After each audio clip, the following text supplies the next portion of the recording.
ഇനി എത്ര വേണം? അതായത് ഇത് എർത്ത് റോഡാണ്. ഈ റോഡിന്റെ വണ്ണം 20 mm വേണം എന്നാണ്. കാരണം അത് മാക്സിമം ലോഡ് കറണ്ട് അനുസരിച്ചിട്ട് ഡ്രെയിൻ ചെയ്തു വരാവുന്ന എല്ലാം കൂടി ഒരുമിച്ച് ഇറങ്ങിപ്പോകും. കാരണം എന്താണ്, എർത്തിലേക്ക് എത്രയും പെട്ടെന്ന് പോകണം. എർത്ത് വഴി ട്രാൻസ്ഫോമറിൽ എത്താന്നാണ് അവരുടെ. അപ്പൊ ആ സോഴ്സിൽ എന്തോരം ഉണ്ടോ അത്രയും ഇറങ്ങിപ്പോകും. ജനറേറ്റർ ആണെങ്കിലോ ടോട്ടൽ ജനറേറ്ററിന്റെ കപ്പാസിറ്റി എത്രയാണോ അത്രയും ഇലക്ട്രോണുകൾ full load current divided by impedance percentage into 100 അത്രയും ഷോർട്ട് സർക്യൂട്ട് കറണ്ട് ഉണ്ടാവും. ആ കറണ്ട് ഷോർട്ട് ആയി കഴിഞ്ഞാൽ ഇറങ്ങി പോകാനുള്ള കപ്പാസിറ്റി ആർക്ക് വേണം? ഇതിന് വേണം. ഈ ചെറുങ്ങനെയുള്ള ഈ സാധനത്തിൽ കൂടി എല്ലാവർക്കും ഒരുമിച്ച് പോയി കഴിഞ്ഞാൽ അല്ലേ, ഈ നമ്മുടെ പാലിയേക്കര ടോളിന്റെ അടുത്തേക്കാളും കഷ്ടടിക്കുന്നത് എത്ര മണിക്കൂർ എടുക്കും. അപ്പൊ ഈ ഇലക്ട്രോണുകളൊക്കെ ഇതിന് ചുറ്റും സിയർ ആയിട്ട് ഇങ്ങനെ കറങ്ങിയെടുക്കും. ആരെങ്കിലും അതിലേക്ക് പോവുകയാണെങ്കിൽ ഒരു കാലിൽ നിന്ന് മറ്റൊരു കാലിലേക്ക് ഇറങ്ങിപ്പോയി ടെപ്പ് പൊട്ടൻഷ്യൽ ഉണ്ടാവും. ആ ടെപ്പ് പൊട്ടൻഷ്യൽ മറിഞ്ഞു വീഴും, അപകടം ഉണ്ടാവും. അല്ലാണ്ട് കുറെ അപകടങ്ങൾ ഉണ്ടാക്കാം. തൊട്ട് നിൽക്കുന്ന തേപ്പോട്ടി ഓടിച്ചുകൊണ്ടിരിക്കുന്ന ആളുടെ അടുത്ത് തിരിക്കേക്ക് വന്നല്ല. അതിനേക്കാൾ ഏറ്റവും പ്രധാനപ്പെട്ട കാര്യം എന്താണ്, ഈ എർത്ത് ലീക്ക് ഉണ്ടായി കഴിഞ്ഞാൽ ELCB ട്രിപ്പാക്കും, ഒരു സെക്കൻഡിനകത്ത് ട്രിപ്പാക്കും എന്നുള്ള ഉറപ്പിലാണ് ഈ മറ്റവരൊക്കെ അർമാദിച്ചങ്ങനെ നിക്കണം. സെക്കൻഡില് ഓഫാക്കി തരും. അപ്പൊ ELCBയോട് MCB ചോദിക്കും ഓഫാക്കി, അതിനെങ്ങനെ ഓഫാക്കാനാ? ഷോർട്ട് ചെയ്ത് വെച്ചേക്കല്ലേ.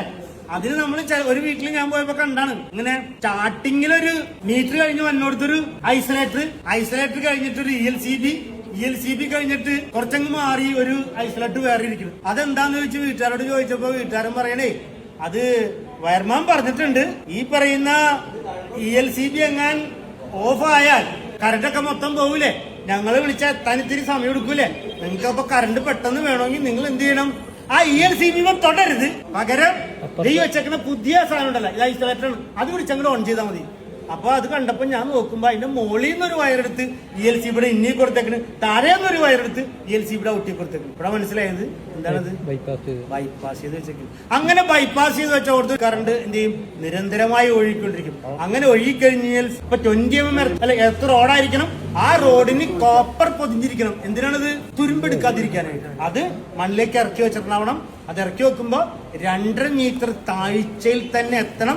അങ്ങനെ താഴ്ചയിൽ എത്തുമ്പോ ഈ കറണ്ട് ഇറങ്ങി പോണ സമയത്ത് ഓരോ ജോയിൻ ചെയ്യുന്ന സ്ഥലത്ത് ഒരു ഡിലേ ഉണ്ടാവാൻ പാടില്ല. അപ്പൊ അത്രയ്ക്കും സ്ട്രോങ് ആയിരിക്കണം ഇവരുടെ ബന്ധനം. ഭാര്യയും ഭർത്താവും തമ്മിലുള്ള ബന്ധനം എത്ര ശക്തമായിരിക്കുമോ അത്രയും ശക്തമായിരിക്കും കുടുംബത്തിന്റെ മക്കളുടെ ഭാവി. ഈ കണ്ട വസ്തുക്കളെല്ലാം നമ്മുടേതല്ല. ഇതെല്ലാം ആരെയാണ്? നാം മറ്റുള്ളവരിൽ നിന്ന്, വരാൻ പോകുന്ന തലമുറയിൽ നിന്ന് കടമെടുത്താണ്. അവർക്കും കൂടി ഉള്ളതാണ് നമ്മുടെ കയ്യിലിരിക്കുന്നത് അല്ലേ. ഇന്നലെ വരെ അനുഭവിച്ചതെല്ലാം, ഈ ഇന്ന് അനുഭവിച്ചുകൊണ്ടിരിക്കുന്നതെല്ലാം നാളത്തെ തലമുറയുടെ കൂടിയാണ്. അപ്പൊ നമ്മുടെ ആവശ്യത്തിന് മാത്രം എടുത്തതിന് ശേഷം ബാക്കി അടുത്ത തലമുറക്ക് കൊടുക്കേണ്ടതാണ്. അങ്ങനെ കൊടുക്കണമെന്നുണ്ടെങ്കിൽ ഇതെല്ലാം സുരക്ഷിതത്തോടെ ചെയ്യണം. അതാണ് IS 3041. അപ്പൊ നിങ്ങൾ ഒരു എർത്ത് പൈപ്പ് താഴ്ത്തി വെക്കണമെങ്കിൽ അത് 2.5 മീറ്റർ താഴ്ച വേണം. ആ 2.5 മീറ്റർ താഴ്ചയുള്ള പൈപ്പ് ഭൂനിരപ്പിൽ നിന്ന് ഒരു 20 സെന്റിമീറ്റർ എങ്കിലും ഇറക്കി വെക്കണം. അങ്ങനെ ഇറക്കി വെച്ചിട്ട് പിറ്റ് കെട്ടി മൂടണം. എങ്ങനെ? ഇഷ്ടി കൊണ്ട് 45 കനത്തിൽ 5 സെന്റിമീറ്റർ വീതിയിലുള്ള ഇഷ്ടി കൊണ്ട് കെട്ടിക്കഴിഞ്ഞാൽ നിങ്ങൾക്ക് ഇതൊക്കെ ലൂസ് ചെയ്യണോ ടൈറ്റ് ചെയ്യണോ എന്തെങ്കിലും പ്രശ്നങ്ങളൊക്കെ വരുമ്പോ മെയിൻ്റെനൻസ് ചെയ്യാനൊക്കെ എളുപ്പമല്ലേ, പാൻറ്റിട്ട് ഉപയോഗിക്കാൻ. അല്ലാതെ അതിട്ട് മൂടി ഒരു സ്ഥലമില്ലാത്തടത്ത് ചെയ്യാൻ പറ്റും. ഉപ്പും കരിക്കും പകരം കോമ്പൗണ്ട് ഉപയോഗിക്കും. ആ കോമ്പൗണ്ട് ഉപയോഗിക്കാൻ തെറ്റില്ല. IS വ്യക്തമായിട്ട് പറയുന്നുണ്ട് ഉപയോഗിക്കാൻ പറ്റിയ സ്ഥലത്ത് ഉപയോഗിക്കാവും, അല്ലാതെ ഉപയോഗിക്കരുത്. കാരണം അത് മണ്ണിന്, പ്രകൃതിക്ക് അല്പസ്വല്പമൊക്കെ കുഴപ്പങ്ങളൊക്കെ ഉണ്ടാക്കും. അല്പസ്വല്പം കുഴപ്പമുണ്ടാക്കണം നമുക്ക് മേടിച്ചു വെക്കേണ്ട ആവശ്യമില്ല. അപ്പൊ ചെങ്കൽ പ്രദേശങ്ങളിൽ, പാറ പ്രദേശങ്ങളിലൊക്കെ കൂടുതൽ കണ്ടക്ടിവിറ്റി കിട്ടണത് നല്ലതാണ്. അങ്ങനെ കണ്ടക്ടിവിറ്റി കിട്ടണമെന്നുണ്ടെങ്കിൽ അത് അങ്ങനെ തന്നെ കുഴിച്ചിടല്ല വേണ്ടത്. പിന്നെ എന്ത് ചെയ്യണം?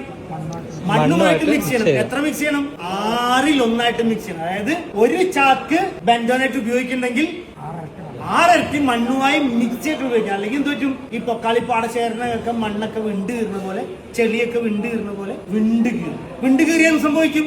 കണ്ടക്ടിവിറ്റി കോണ്ടാക്ട് ഇല്ല. മുട്ടയും മാത്രമല്ല ഡ്രെയിൻ ചെയ്ത് പോകും. എന്തിനാണ് താത്തി വെക്കണം? ഗ്രൗണ്ട് ലെവലിൽ താത്തി വെക്കണം എന്ന് വെച്ചാൽ ഏതെങ്കിലും തരത്തിലൊരു ഡിലേ വന്നാൽ ഭൂനിരപ്പിൽ ഇത് വരാൻ പാടില്ല. ഭൂനിരപ്പിൽ വന്നാൽ ഈ സ്റ്റെപ്പ് പൊട്ടൻഷ്യലൂടെ നടന്നു പോകുന്ന ആൾക്കും ആ പ്രദേശത്തുള്ള ആൾക്കാർക്കും ഒന്നും പറ്റില്ല. അപ്പൊ നിങ്ങൾ ചോദിക്കും KCBയുടെ പൈപ്പൊക്കെ എർത്ത് പൈപ്പൊക്കെ പൂട്ടുവിറ്റ് വെച്ചേക്കണ പോലെ പൊക്കി ഇങ്ങനെ വെച്ചേക്കണാണ്. അത് അങ്ങനെയൊക്കെ ഉണ്ടെങ്കിൽ അവിടെ പറഞ്ഞിട്ട് നിങ്ങൾ താത്തി വെക്കാൻ പറയണം. കുഴിച്ചെടുത്ത് ഉപ്പും കരിയണം. ഉപ്പ് നമ്മൾ ഇടുന്നത് 4%. മണ്ണിന്റെ വെയിറ്റിന്റെ 10% വെള്ളം വേണം. 144 കിലോഗ്രാം. എത്ര ഉപ്പ് ചേർക്കണം? 4% ഉപ്പ്. 144 കിലോഗ്രാം വെള്ളത്തിന്റെ 4 മുതൽ 5% ഉപ്പ്. കണക്കൂട്ടാൻ എളുപ്പത്തിന് 5 കൂട്ടാം. 7.2 കിലോഗ്രാം. 7 കിലോ ഉപ്പ് മതി. കൂടുതൽ ഉപ്പിട്ടാലും ഉപ്പ് തന്നെയാണ്, കുറച്ച് ഉപ്പിട്ടാൽ ഗുണമില്ല, കൂടുതൽ ഉപ്പിട്ടാൽ നമുക്ക് വേസ്റ്റ് കൂടും.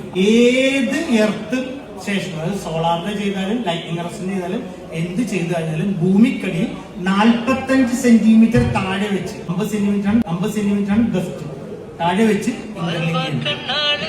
എല്ലാം തമ്മിൽ ഇന്റർലിങ്ക് ചെയ്യാനായിട്ട് എന്ത് ചെയ്യണം? ഇങ്ങനെ ചാലി കീറിയിട്ട് ആ ചാലിൽ കൂടെ തന്നെ പോകണം, കാരണം അത് മുകളിലേക്ക് വരാൻ പാടില്ല. എപ്പോഴും ഉപയോഗിക്കേണ്ട, കാരണം സ്ട്രിപ്പാണ് ഉപയോഗിക്കണമെങ്കിൽ 25/3 കുറയാൻ പാടില്ല. ജിഐയുടെ ആണെങ്കിൽ നമ്പർ 8 കുറയാൻ പാടില്ല. കോപ്പർ ആണെങ്കിൽ നമ്പർ 10 കുറയാൻ പാടില്ല. ഓരോ ജോയിന്റുകളും പക്കയിരിക്കണം. മണ്ണിൽ ഉപ്പും കരിയിട്ടോ ബന്ധനിട്ടോ ചെയ്യണമെന്നുണ്ടെങ്കിൽ ഒരാൾ അതിനകത്ത് കുടുങ്ങാൻ പാടില്ല. ആര്? ഓക്സിജൻ. ഓക്സിജൻ കുടുങ്ങാൻ ചെയ്യും. ഓക്സിജൻ അതിനകത്ത് കുടുങ്ങിക്കഴിഞ്ഞാൽ എപ്പോഴും പറയും ഇരുമ്പിന്റെ അടുത്തേക്ക് പോകണം, എനിക്ക് ഇരുമ്പിന്റെ അടുത്തേക്ക് പോകണം, കോപ്പറിന്റെ അടുത്തേക്ക് പോകണം, കോപ്പറിന്റെ അടുത്തേക്ക് പോകണം. നിങ്ങൾ മണ്ണും ഉപ്പും കരിയിടുമ്പോ ഇടിച്ചിടിച്ചുറപ്പിക്കണം.